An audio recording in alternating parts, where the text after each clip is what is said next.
الله دې ډېر تیر ژوند درکړي سره د خوشحالو. آمین ثم آمین. خوشحاله او آباد اوسئ. قربان.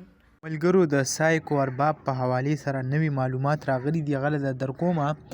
دا چل شوی دی د خیبر پښتونخوا کم پولیس چې دی د پېښور، هغو په دې کې اف آی آر درج کړی دی. اف آی آر هغه هم د کم رور چې دی د هغې په خوښه درج کړی دی، او د هغې نه پس د تفتیش کم عمل چې دی هغه شروع کړی دی. دا موږ غوښته هم چې په دې کې تفتیش وکړی شي چې څه پته لګي که کومې دا ګولۍ چې دي دا ولې یا چا په زور ورکړي وي یا داسې ټارچر شوي وي چې د هغې وجې نه چې کوم دی دا متاثره شوي وي او خپل ځان یې داسې 200 ګولۍ خوړلي وي، ځان یې وژلی وي.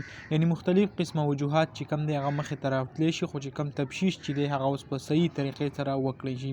یعنې د ورور کوم بیان چې دی د هغې مطابق چې زما خور ته داسې څه زندګۍ کې څه ټینشن یا داسې بله وجه نه وه چې له هغه سبب باندې موږ ووایو چې آیا واقع دې ته دا ډپریشن یا څه وو او خپل ځان یې مړ کړو. تر اوسه پورې داسې څه ارمان ول هغه موږ پرېښی نه دی، یعنې څه قسمه په دغه بچو او بله موږ پوره کاو. نو اوس حکومت چې کم دی هغې کم ټیسټ چې دی هغه هم اخیستی دی او هغه به هم لیبارټرۍ ته لیږي. د هغې نه پس چې کم دی نور کم عمل چې دی هغه به هم وړاندې بوځي او تاسو ته به معلومات موږ هغه په دې چینل باندې وار په وار درکو چې په کیس کې څه کېږي او کیس کم حد ته هغه رسي. نو دغه ویډیو و دغه معلوماتو تاسو سره هم شریک کول انشاءالله. بل ویډیو کې ملاقات. الله حافظ.